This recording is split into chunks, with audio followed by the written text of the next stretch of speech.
Hi, welcome everyone to this edition of the Roots to Shoots webinar series. Today we are discussing fall treatment opportunities. Most people, when it comes to tree care and taking care of pests and diseases, often that is done as a reactive approach during the growing season. They find a tree that's got a disease or a tree with insects and they treat it then at that time. What we're talking about today is a lot of proactive treatments, trees that may have issues that you've seen, and you can pre-sell that work and treat them in the fall and prevent any problems from occurring in the next season. So we're talking about treatment opportunities that you can do this fall to protect for the year 2020.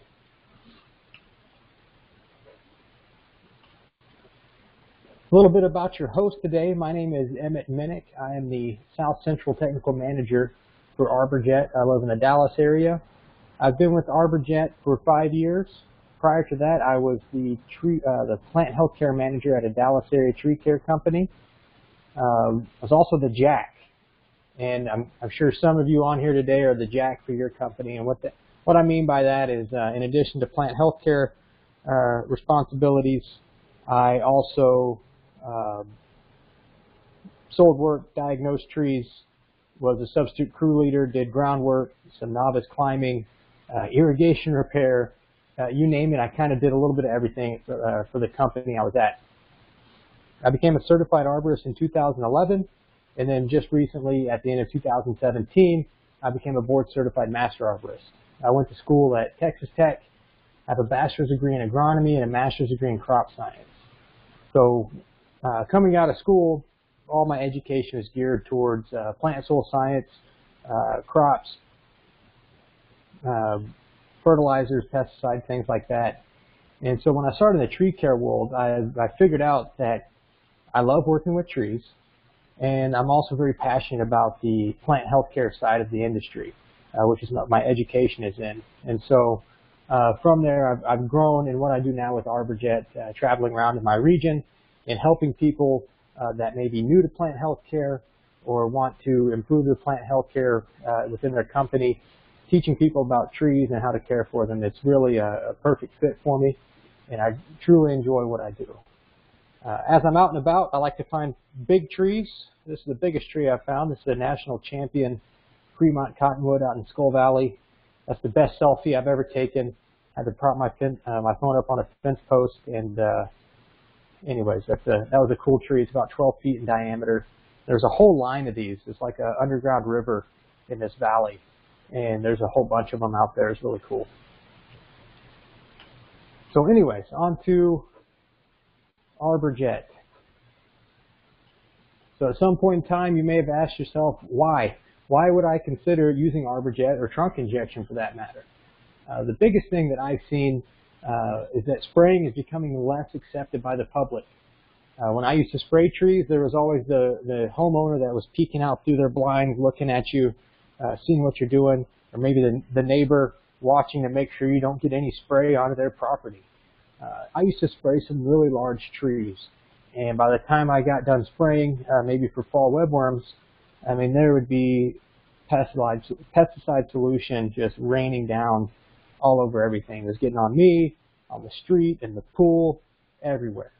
And so, you know, in instances like that, I often found myself thinking there's got to be a better way to treat for these things. And so with tree injection, we're limiting that environmental exposure. We don't have those same drift concerns or pesticide exposure concerns that we may have with spraying. With that, the treatments from trunk injections are highly effective. Some of the best solutions for controlling insects and diseases are through trunk injection. We have university-backed research on many of our products and many of the things I'll be talking about today. When Arborjet came onto the scene in the early 2000s, we introduced the Arbor Plug. And this is we feel offers a lot of advantages to the treatment, to the tree injection process. It seals everything inside the tree, and me having injected trees pretty much any other way that's out there, I enjoy using the plug. I feel it is a very clean application, and it actually speeds things up. The fall application, we're talking about wider treatment windows. We can treat where other treatments aren't an option. Parks, playgrounds, schools, near waterways. This photo on the right, I'm in a cemetery doing a demonstration, and you can see the people gathered around me. They would not be gathered around me like that if I were spraying the tree. And with Arborjet, of course, you get excellent customer service through trainings like this online, in-person training. I try to have a relationship with all of my customers because I know I'm only successful as you are. Finally, with Arborjet treatments, you're going to want to increase your profitability and deliver expected results. And so that's what we're going to be talking about today, helping you get more familiar with some of the treatment options you have available to you and how to implement them and how to be effective. Okay, so some of the things we'll be talking about today is Diplodia, Sycamore Anthracnose, Chlorosis, apple scab, pine bark beetles, pine wilt disease, EAB, drought stress, and then we'll touch a little bit on deep root feeding. Depending on where you're at in the country, not all of these things are going to pertain to you. A lot of these are kind of Midwest treatments, so Diplodia could be pretty much anywhere.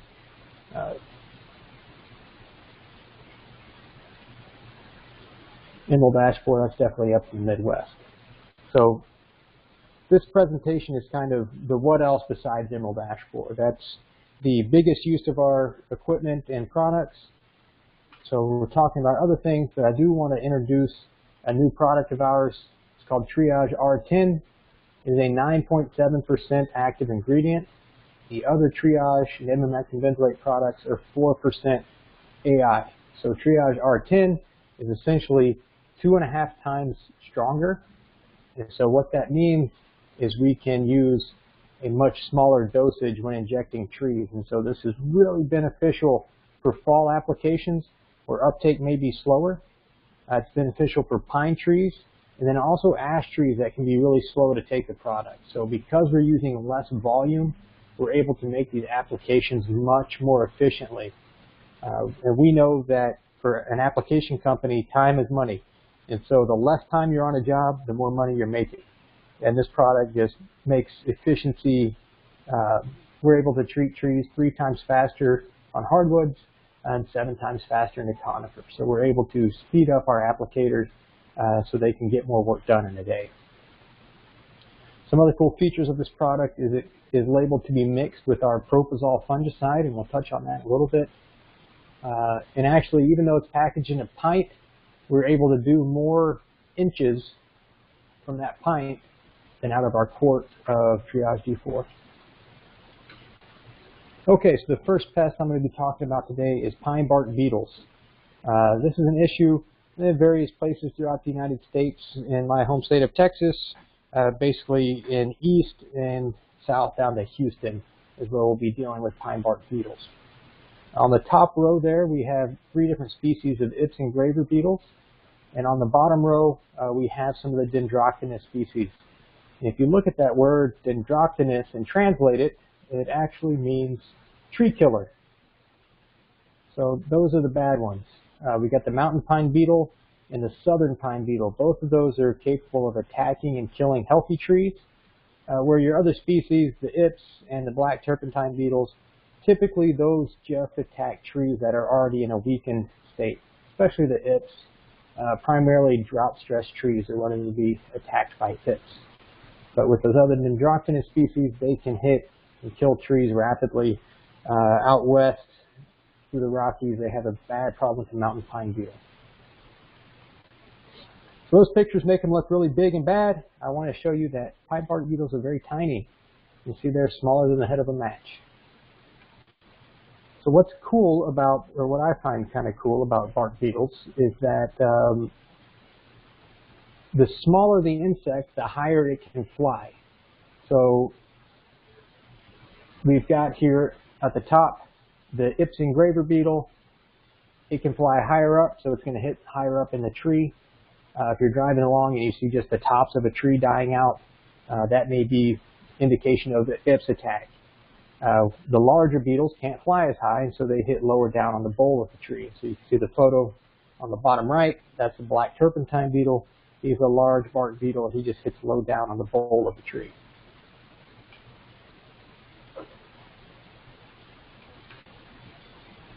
Some of the work done on pine bark beetle research was in conjunction with the Texas Forest Service. And how this work was done is they injected the trees with 2 different rates of triage. Then they baited those trees with pheromones to attract bark beetles to them. The trees were monitored over the course of 25 months, and what they found is after 25 months, only a small percentage of the treated trees had died compared to the checked trees where I think it was 75–80% had died over the course of 2 years. Looking at some of the destructive research they did, essentially they cut some windows out of these trees, and you can see on the right-hand side the trees that were treated, the bark beetles hit the tree, but as soon as they began to chew into that vascular system, they ingested the pesticide and could not invade the tree. Whereas on the left-hand side, on the control tree, they were able to populate and form galleries inside the tree.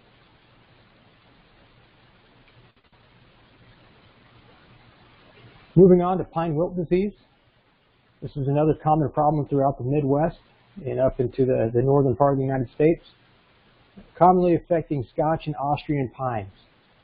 This is a very interesting disease. It has 3 parts. It has a wood borer, a nematode, and a fungus that all play into pine wilt disease.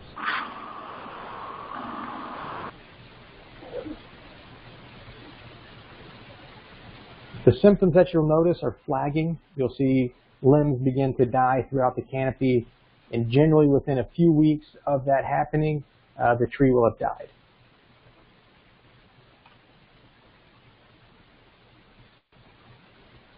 The nematode is the real culprit for this disease. It's called the pinewood nematode.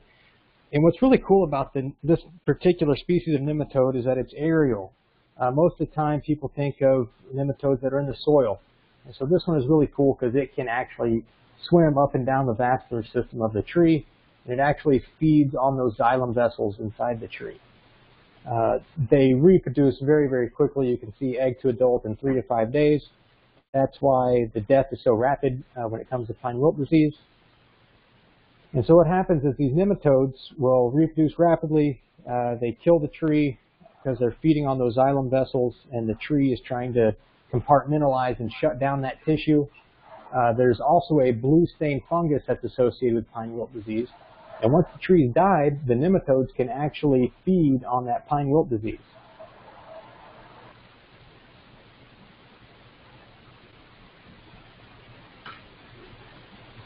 The insect vector is the pine sawyer beetle. And there's 2 different species that are known or commonly associated with this. These are non-diaposing insects, which means they can be both larval stage and adults at the same time. So at any given time throughout the summer, you can find both the larvae and the adults. The most active May through September, and generally these are just attracted to dead and dying trees. However, when they emerge from those dead and dying trees as adults, they will fly to healthy trees and feed on the tender foliage, on the new growth. That is how they move the disease to uninfected trees. I tried really hard to find a good diagram of the disease cycle for pine wilt disease. This one's kind of a mess. But essentially, you have a tree that's dead and dying from pine wilt disease. It's full of nematodes. The pine sawyer beetles are in there eating it. As they complete their life cycle and emerge, the nematodes attach themselves to that beetle, and it will fly to a healthy tree to feed on the foliage to complete its maturation cycle, and it will then transmit the nematodes into that feeding site. So they'll enter in through the branch tips and begin infecting the vascular tissue of the tree. So pine wilt management, you want to remove the infected trees. Once the tree has the disease,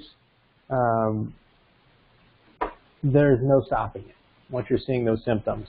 You can treat the neighboring trees that are uninfected. So basically, if you start seeing trees in a stand go down with this disease, and you don't treat the neighboring trees, you can be pretty well certain within a matter of weeks or months, the neighboring trees will begin to die as well. So treating with triage is very effective, both on the insect vectors and the nematode itself. Imamectin benzoate is a highly effective nematicide, like 98% effective against nematodes. So if you want to treat them, treat in the fall. What we found is that when the temperatures cool down, the resin pressure inside the trees is less, and you're able to inject the trees much easier. Also, with the new Triage R10 formulation, the rate that you're putting in is only 2 milliliters per inch, so essentially 4 milliliters into an injection site.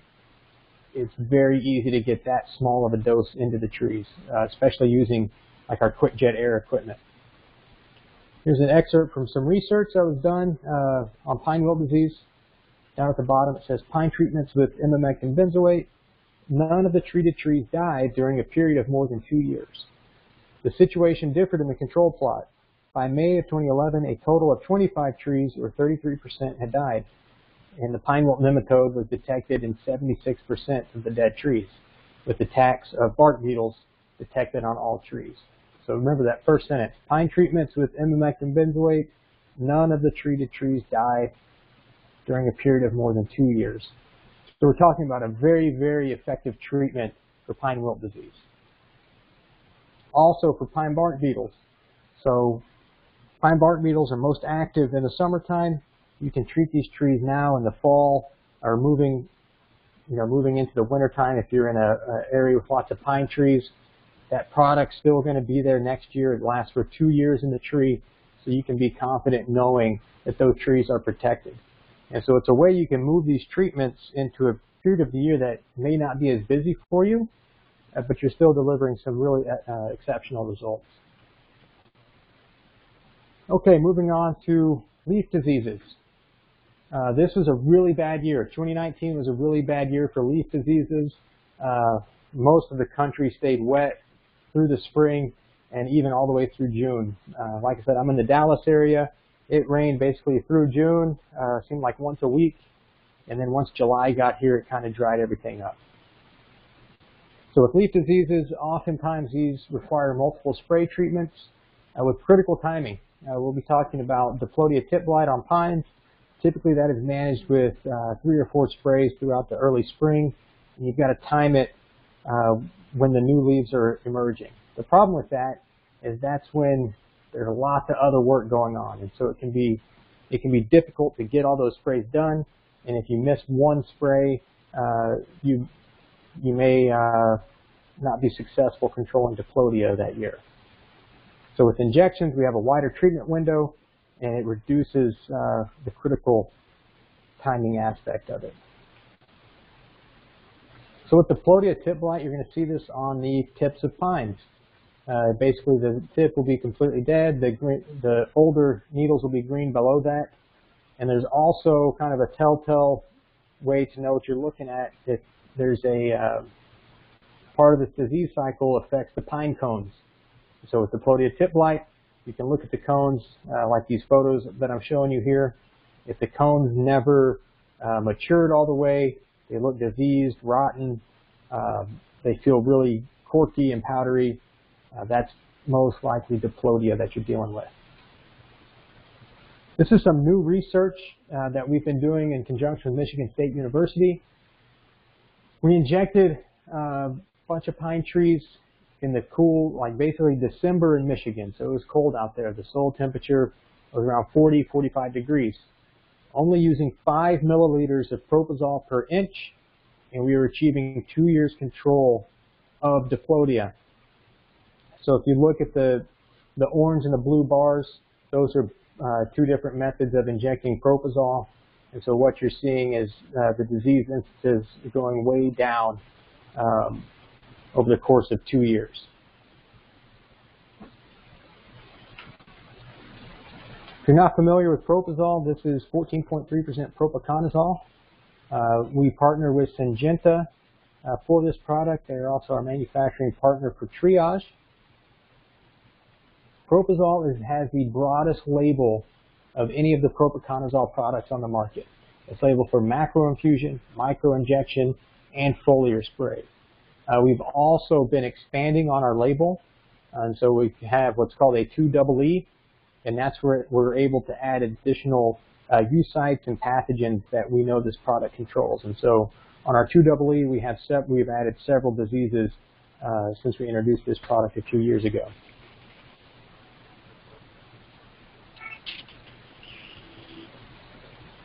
In 2019 was an exceptionally bad year for Sycamore Anthracnose.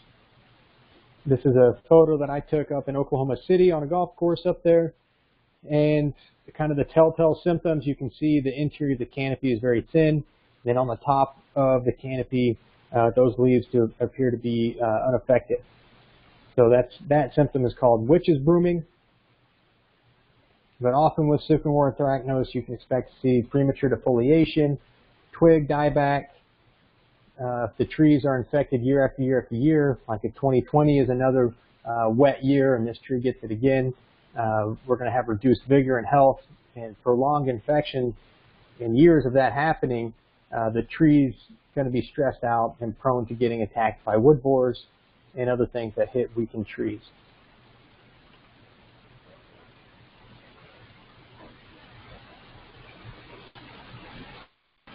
A little bit about the life cycle of Sycamore Anthracnose. It's going to overwinter on infected twigs and branches and the tree litter on the ground.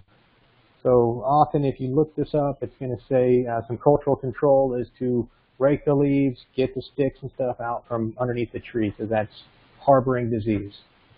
The spores are going to be moved in the springtime by wind and rain, and it will affect new leaves and new shoots. As with most diseases, it is favored by cool, wet conditions. And what you want to look for, kind of a diagnostic key, is that the lesions run parallel to the leaf veins. So you can see that in the photo above. So the lesions are adjacent to the veins, and it's not a symptom where it's not marginal necrosis. Marginal necrosis is where it's creeping in from the outside edge of the tree, or edge of the leaf. So with anthracnose, you're going to be seeing those lesions next to the veins. So some control measures for Sycamore Anthracnose: remove the leaf litter, prune as much as practical. Remove some of those.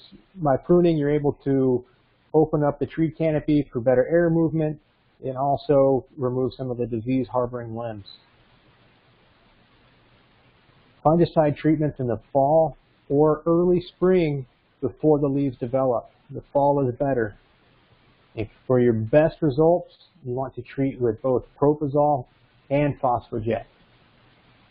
If a tree is under heavy pressure, I would recommend doing that 2 years back to back, and then getting to an every other year rotation if you're in an area where Sycamore Anthracnose is a common occurrence yearly. It's also recommended a spring fertilization with nitrogen to promote vigor and growth. So with Proposol, we are injecting at 10 milliliters per inch diameter. It's optional to use Phospho-jet. My opinion, since you've already drilled into the tree, you may as well use both products. These disease control products are very inexpensive to use. So even using both products, we have a total cost of $1.10 per inch, and then add an arbor plug in there.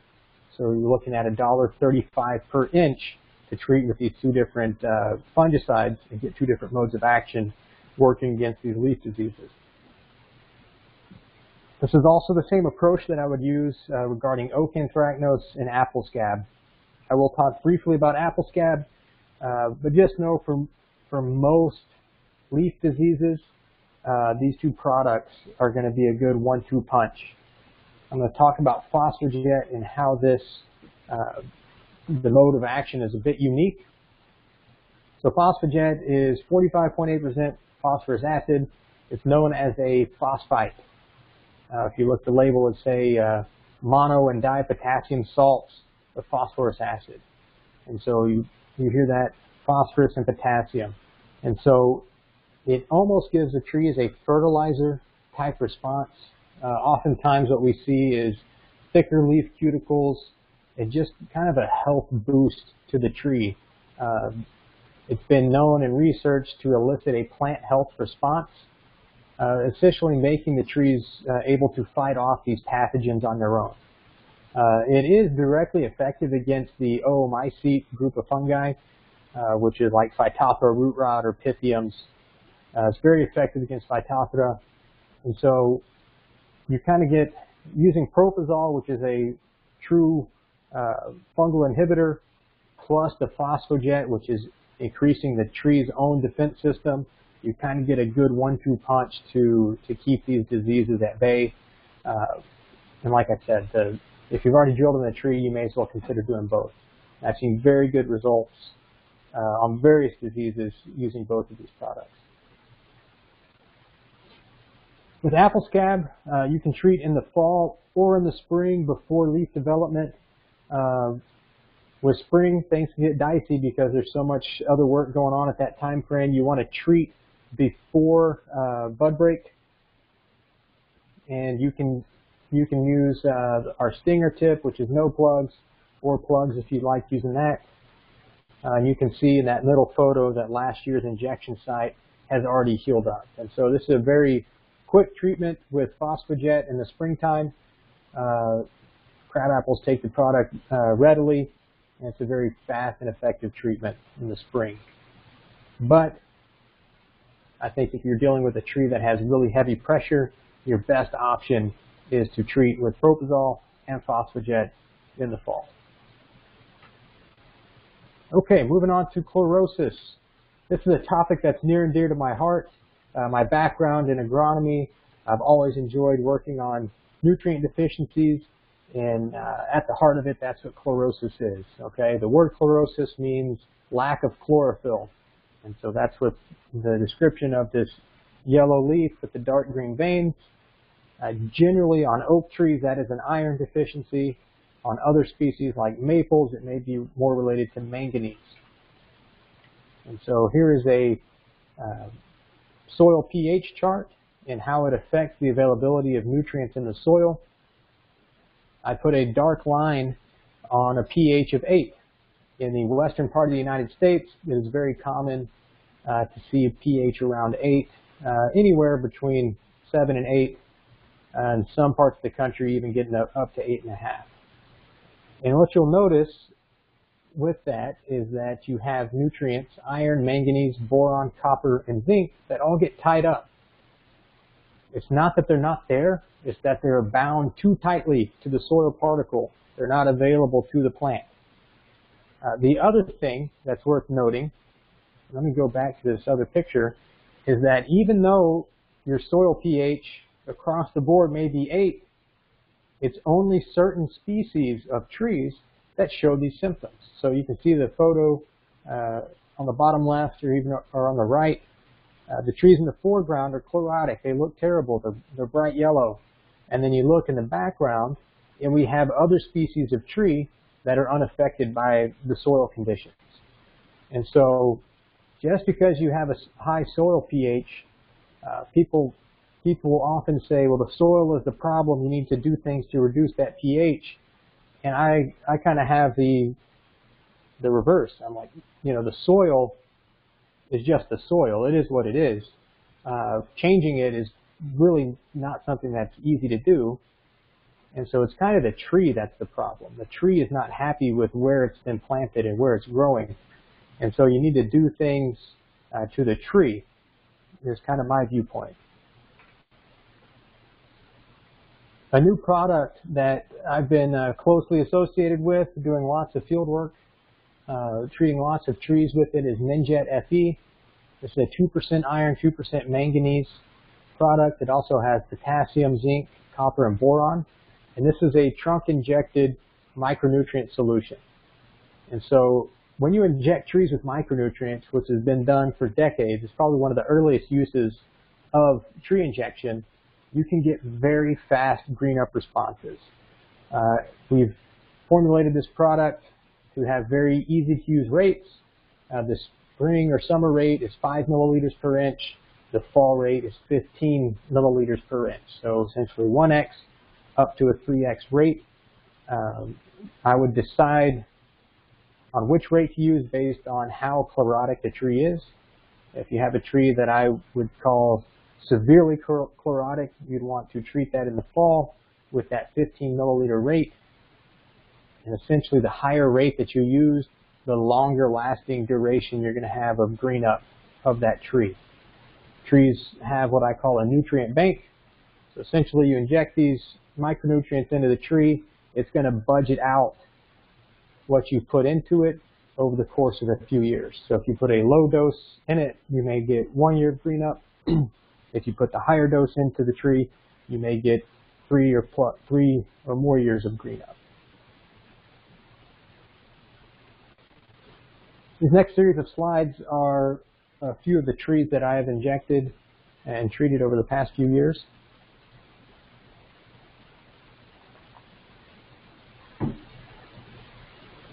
So this tree was injected with a high rate in the fall of 2016, and it says 15 at the top says 15 milliliters per inch neat.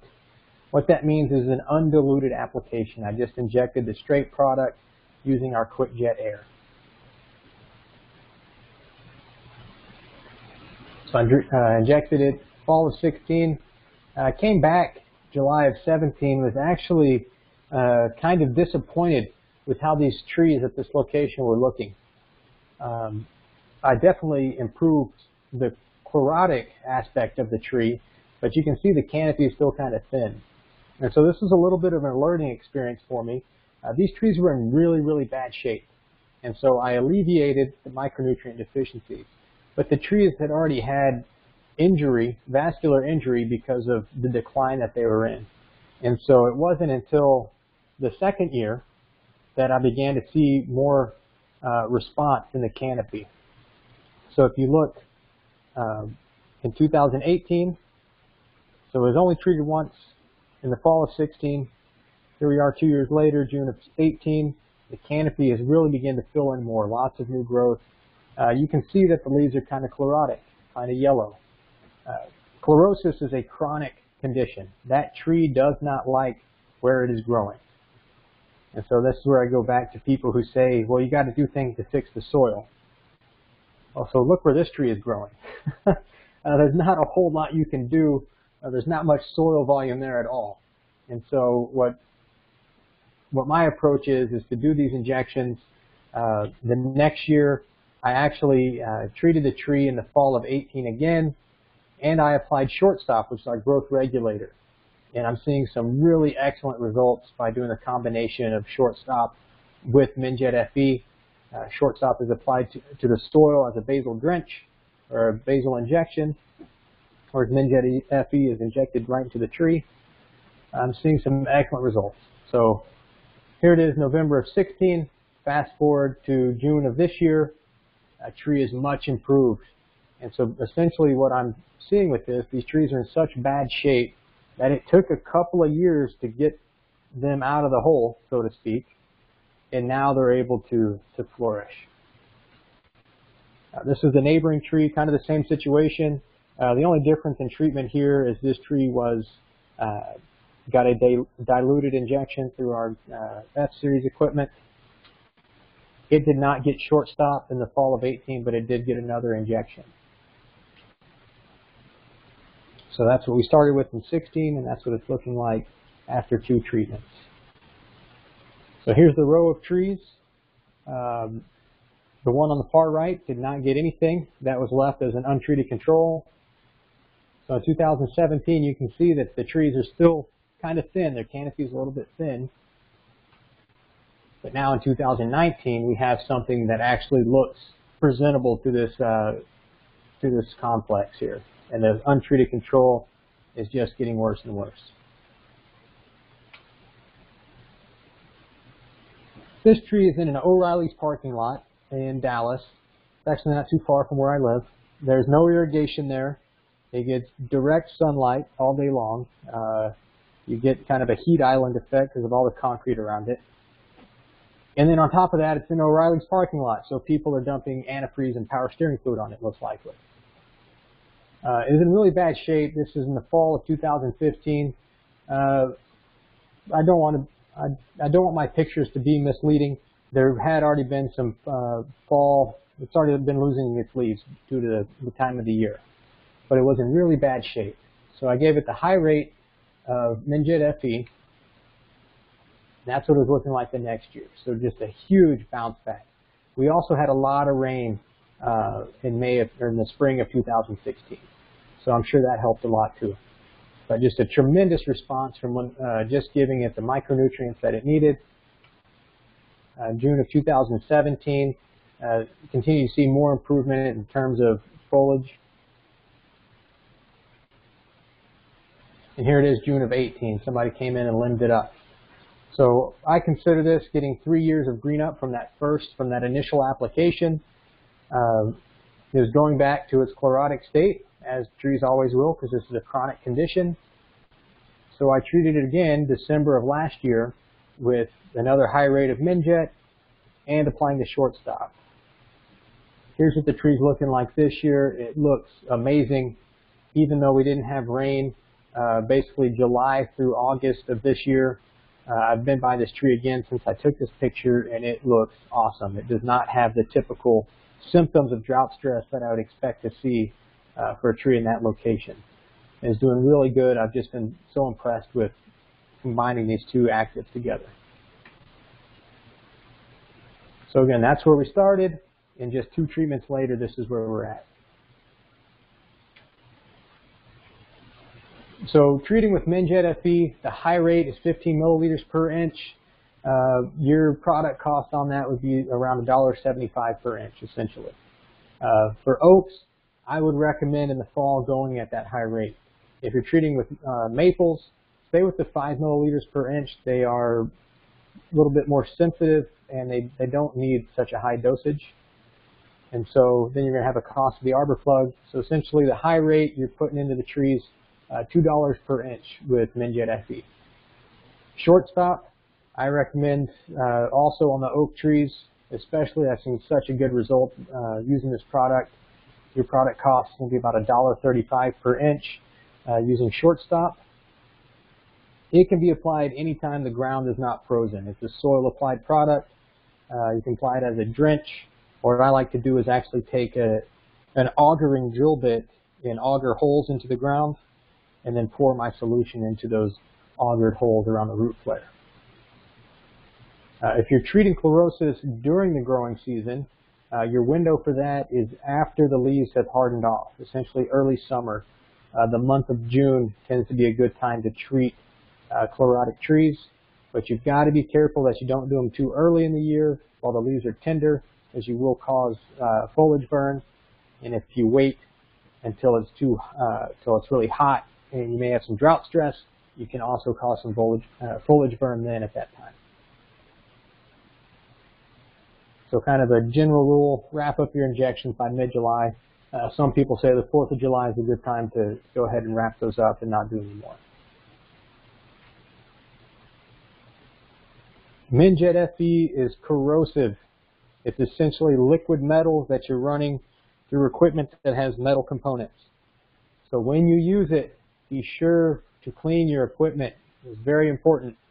I tell you this from a standpoint of don't do what I did.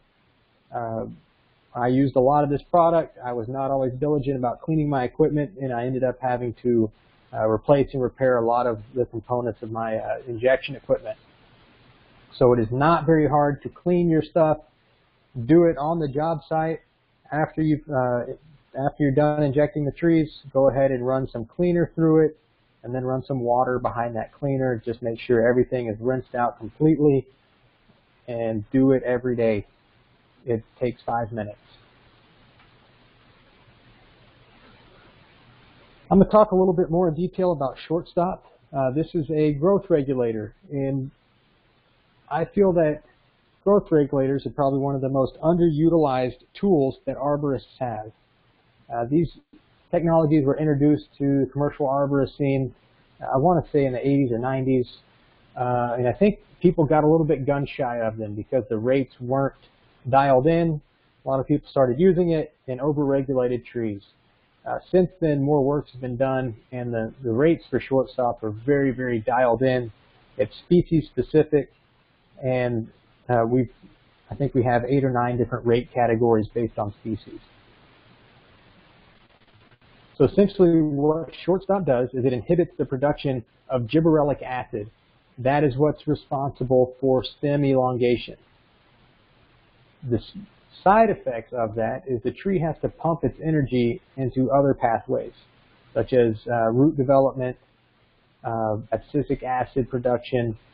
You have a lot of health benefits that occur when the tree is not just pumping all of its energy into tip growth.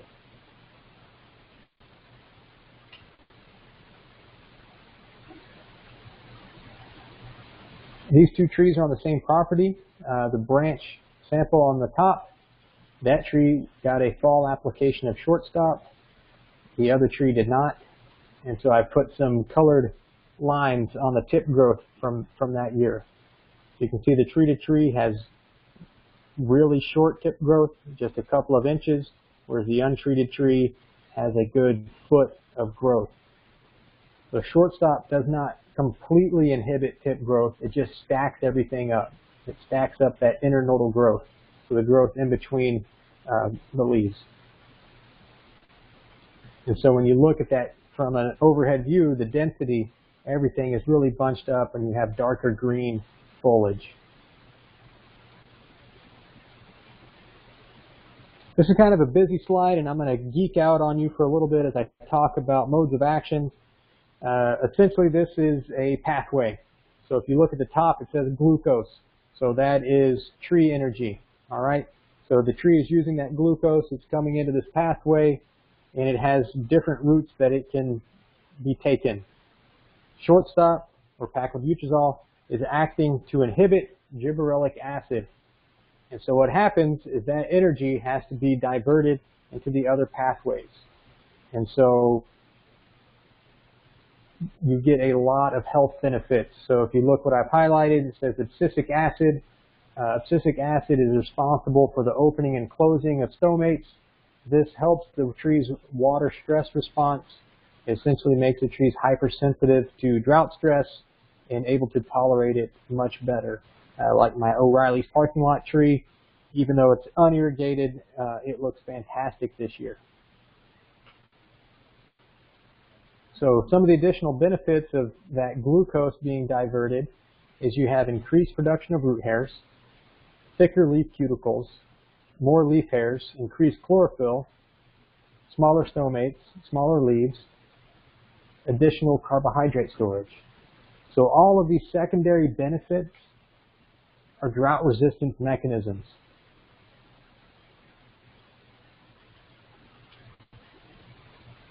Some of the places I recommend shortstop when people are calling me asking about certain situations, it's very good as a pre and post-construction treatment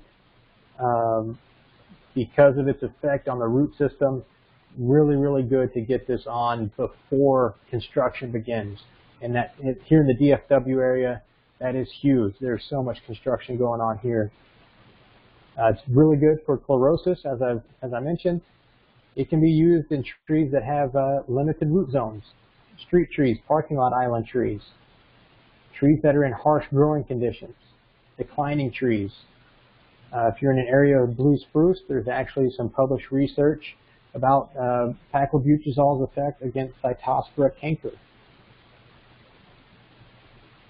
can be used for trees near structures, so you're not having to prune the trees back as frequently from the buildings. You can use it just to maintain a manicured appearance if you're on some ornamental trees. And then, as I mentioned, with drought tolerance, which is our next topic. This year in Texas, we got lots of rain early. It rained, it seemed, weekly throughout the spring. Then we got to July, and everything just shut down. It essentially did not rain the entire month of July, and then most of August. We got a little bit, but not much. And so these are all different photos that customers and applicators have sent to me.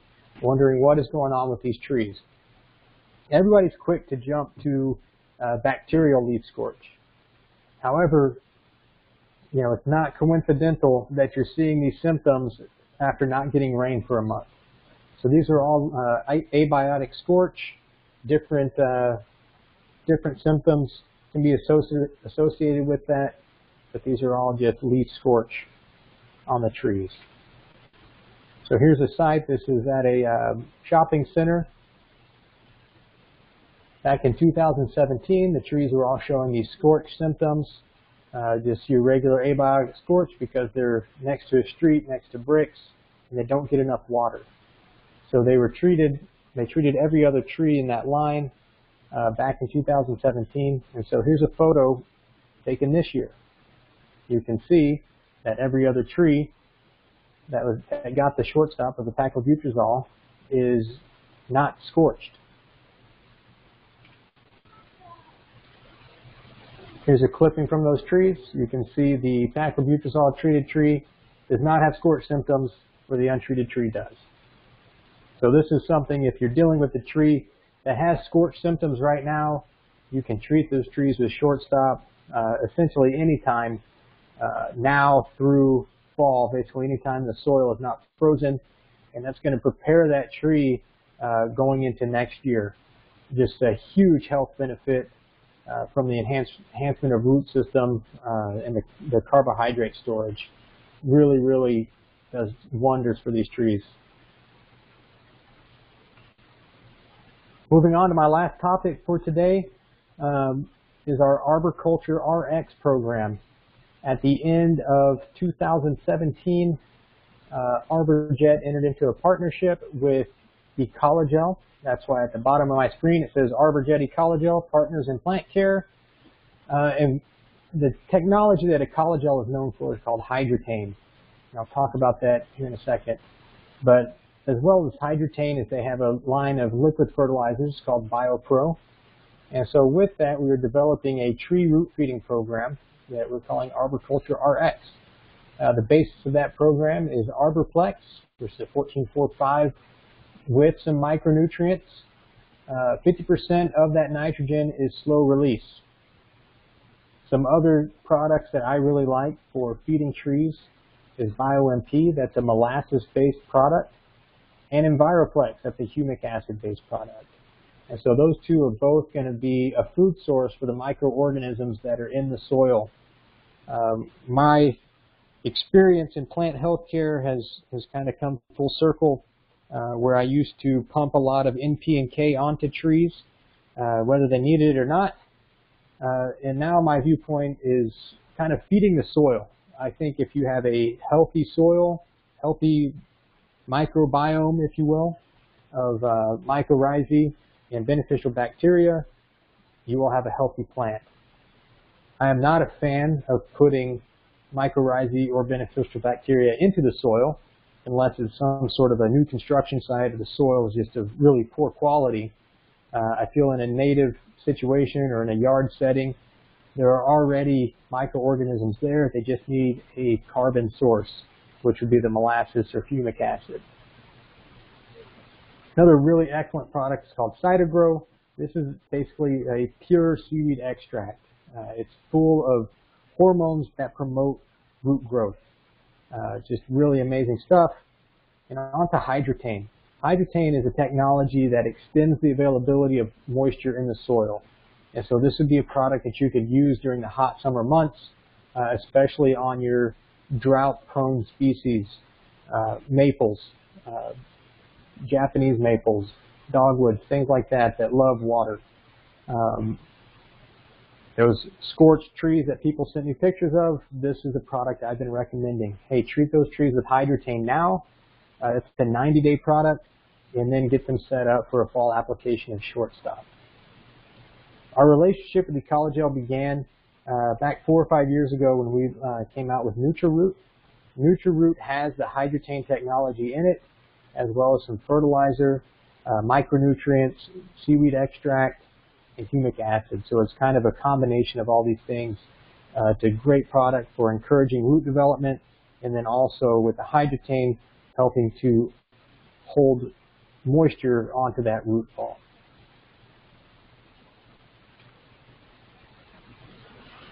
That's all I have for you today.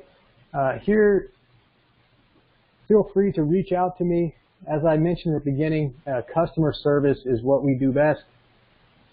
There's my contact information. If you have questions about anything covered in this presentation, feel free to reach out to me. Or if you'd like a copy of it, I'd be happy to send you a PDF version. If you don't know the Arborjet rep in your area, here's a map. Reach out to them. If you need their contact information, I can get it for you, but we are happy to help. Our job is to help our customers be successful. And so the way we can do that is by you asking us questions. If you need help with something, let us know, and we'll be happy to lead you in the right direction. With that, I'll take any questions. Feel free to put them in the chat box, or you can take yourself off mute and we can do like a little radio show.